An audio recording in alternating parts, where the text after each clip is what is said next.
Olá, meninas. Seja bem-vinda à nossa aula de Python. Não deixe de participar da nossa comunidade no Discord, mande mensagens, mande dúvidas, mande sugestões de conteúdo, coisas que você gostaria de ver. Hoje, nosso objetivo é falar um pouco sobre Python, para iniciando, né, esse novo ciclo. Nós tivemos já a nossa primeira aula, só que aí decidimos que seria interessante vocês terem esse conteúdo gravado, então nós estamos regravando e vamos disponibilizar isso para vocês. Antes de começar no Python, é interessante a gente saber um pouco mais do que é o algoritmo. Então, o algoritmo, ele é uma estrutura lógica, certo?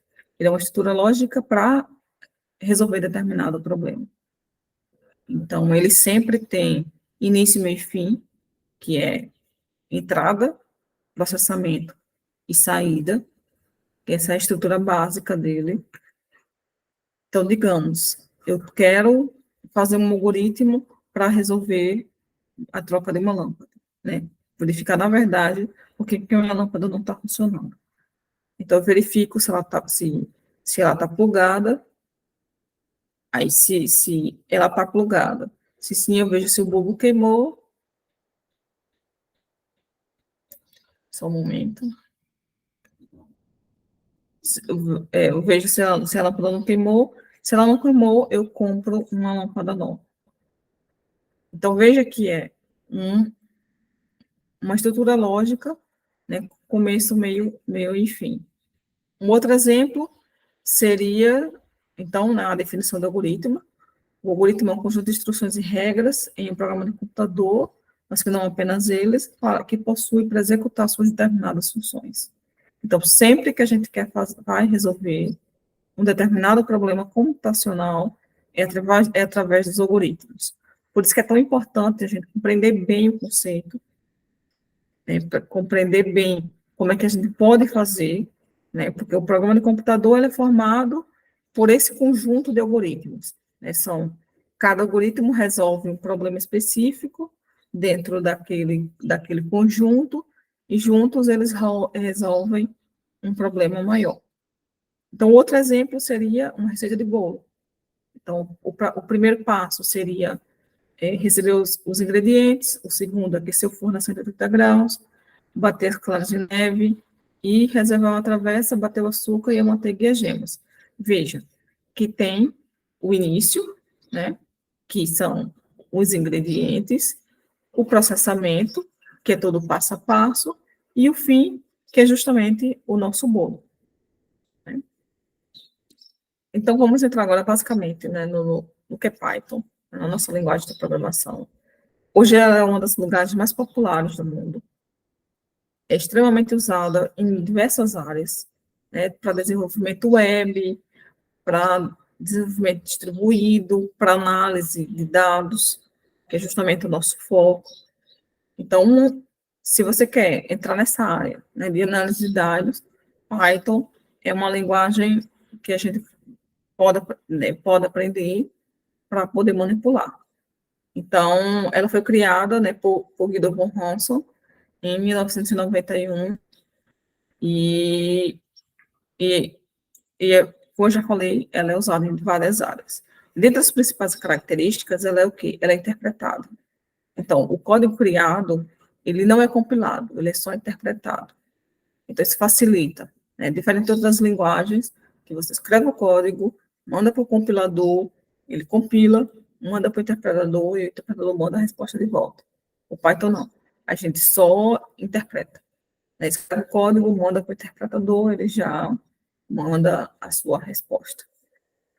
Ela também usa o paradigma da orientação a objeto, né, que é um dos paradigmas mais utilizados hoje, né, dentro do contexto, né, da computação.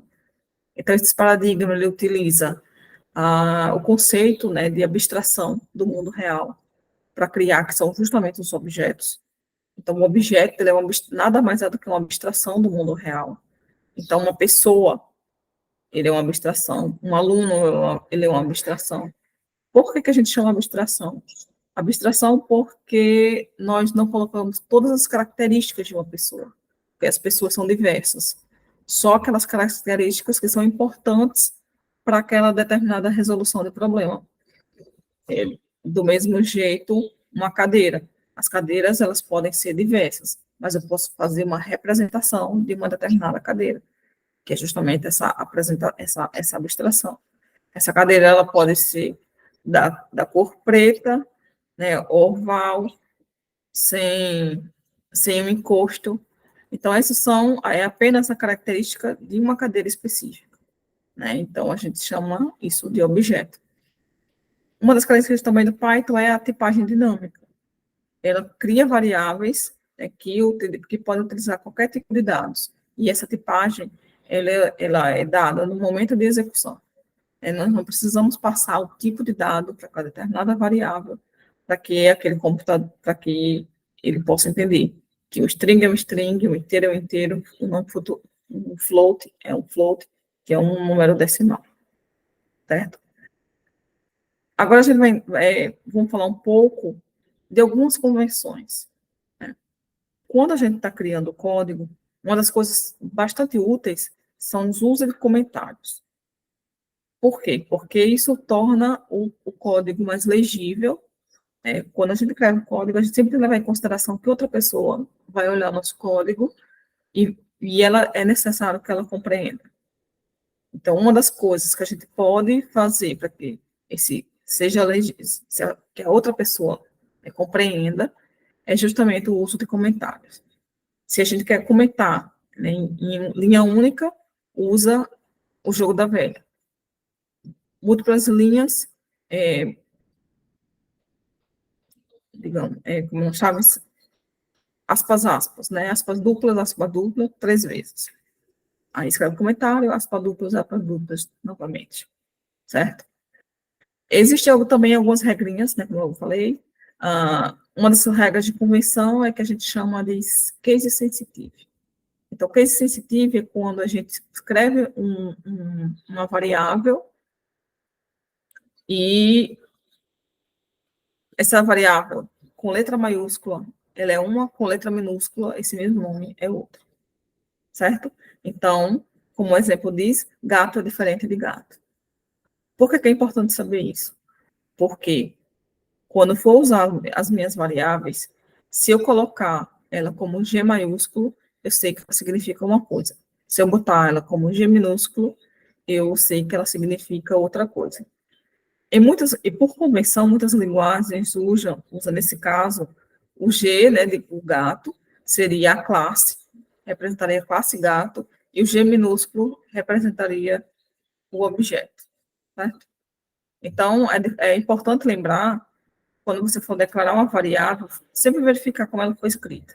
Isso melhora a legibilidade do código, o melhor entendimento, né, do código. Uma outra convenção também é a gente usar o underline para nome de escritas de variáveis com, com 2 nomes. Então, se a minha variável tem 2 nomes, eu escrevo o primeiro nome, né? Deixa eu tirar isso aqui só um minutinho. Primeiro nome, underline, número de telefone, underline de telefone, data de nascimento, data, underline, nascimento. Vamos saber agora os tipos de dados. Então, os tipos de dados, eles são basicamente extremamente essenciais quando a gente quer manipular, né? E a gente usa ao mesmo tempo, usa ele sempre. Então, o tipo de dado, no Python, né, ele é dado no momento da atribuição. Então, o que é atribuição? É o ato de você dar aquela variável um determinado valor. Então, a atribuição, ela é nome de variável igual à expressão, certo? A expressão pode ser um número, pode ser uma expressão qualquer, pode ser um string. Esse operador igual aqui, ele não é um operador de igualdade, ele é um operador de atribuição. Então, digamos, os exemplos, né? X igual a hello world. Eu estou dizendo que meu X, ele é uma string. X igual a 20, estou dando um número inteiro. X igual a 20,5, estou dando um nome flutuante. X igual, né, colchete, maçã, banana, melancia. X igual a parêntese, maçã, banana, melancia. E X igual a chaves, fruta, 2 pontos, maçã, cor igual, 2 pontos, vermelho. Então, aqui eu estou criando o quê? Com colchetes, eu estou criando uma lista. Com maçã, eu estou criando uma tupla, ou com parêntese. E com chaves, eu estou criando um dicionário. Nós ainda vamos voltar a esse tipo de dados, porque ele é essencial para quando a gente quer manipular dados dentro da linguagem. Outro fator importante, né, outro aspecto importante da linguagem são os operadores aritméticos, né? Os operadores aritméticos, né, de adição, de subtração, de multiplicação, que é o jogo da velha, de divisão, que é o barra, divisão, barra, barra, e exponenciação, que é asterisco, asterisco, certo? Os operadores lógicos, eles são essenciais. Nós vamos precisar muito deles para a nossa próxima aula. Fiquem ligadas lá no Discord. Para justamente as estruturas condicionais. Então, igualdade é igual a igual, 3, né, diferente de 4, 4 menor que 5, 4 maior que 3, maior ou igual, né, maior ou igual a 4, maior ou igual a 4, menor que, então a gente está fazendo o quê? Comparando esses números. Então, se a gente faz print 4 igual a 4, ele me retorna true. Por que ele me retorna true? Porque eu estou fazendo uma comparação entre esses dois números. Então, ele me torna um tipo lógico, que nesse tipo lógico seria verdadeiro, né, que é true. E print 3 é maior que 4, que é falso. Então, me retorna o tipo lógico false. Veja que o true, né, com letra maiúscula, o T com letra maiúscula e o F com letra maiúscula são a forma como o Python interpreta esses dois operadores lógicos.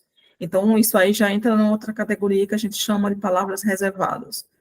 Então, sempre que a gente for escrever true com T maiúsculo, já sabe que é uma palavra reservada, é um booleano da linguagem, certo? Então, justamente é bom para saber para evitar esses usos. Uma coisa importante é imprimir na tela. Então, a gente sempre usa, né, essa expressão, né, que é justamente o print, para você fazer essa boolean function, né, que é justamente essa função para imprimir na tela um determinado valor. Então, print, hello world, eu estou imprimindo na tela um hello world. Se você quer, mas eu quero receber do usuário aquele determinado valor. Então, eu uso o quê? A função input. Então, print, qual o seu nome? Nome igual a input, certo? Então, print, olá, mais nome. Então, qual é o seu nome? Ele pergunta, né, você diz, meu nome é Daniele, olá, Daniele. Ele é a saída. Então, veja, print qual é o seu nome é a entrada, nome igual a input é o processamento, e print olá, Daniele é a saída. Então, aqui a gente já fez um algoritmo. Então, modo 2 é colocar nome igual a input, ou seja, a gente coloca a mensagem dentro da própria função input, certo? Print olá nome. Qual é a vantagem dessa segunda forma? É a legibilidade. Nós, né, deixamos o código mais legível, diminuímos o número de linhas, isso faz com que, e ele faz a mesma função, certo? É importante a gente aprender também o que são os caches. Cache é o quê? Cache é quando a gente quer que aquele programa realmente compreenda aquele tipo de variável. Então, eu quero que ele realmente leia um inteiro. Eu quero que ele realmente leia uma string. Então, eu forço. forçar o programa a criar aquela determinada variável. Então, existem casos que vai ter justamente essa necessidade, né, de diminuir o tipo de variável, certo? Diminuir, desculpa, de especificar o tipo da variável. Então, para que a linguagem não interprete de forma errada e você consiga realmente fazer o processamento que você está querendo, certo? Então, digamos, eu quero passar um cast para inteiro. Então, x, int 3, eu quero que o 3 seja lido como uma string. Então, str3, o 3 seja lido como um número flutuante. E o 5, né, aí eu já estou passando bem a barra, que ele lê como, o 5 como um número flutuante. E ele lê. Quando estamos print x, um inteiro, print y, uma string, print z, um número flutuante, né, 3.0, e o A, né, que é print 5, 5 o número flutuante, certo? Então, quando a gente for ver o tipo de dado, veja que Y, ele é uma str, e A é um float, que foi justamente aqueles números que a gente passou, que é o 3 e o 5 entre aspas, certo? Então, existe uma função bastante específica, né, e existência, que é justamente para a gente verificar naquele momento o que aquela variável é. Então, eu estou aqui testando se y ele é uma str, se x é um inteiro, se a é um número flutuante. E veja que ele me retorna, né, o número, um booleano, um valor flutuante, porque essa função, ela também é uma função lógica. Então, ela vai me retornar um valor lógico, certo? Então, x igual a bool, né, que é um número booleano, que é 1, x igual a bool, que é 0. Então, eu estou passando para essa determinada para essa variável, né, os valores então, de verdadeiro e false. Então, true, então quando eu mando para printar, ele manda true e false, certo?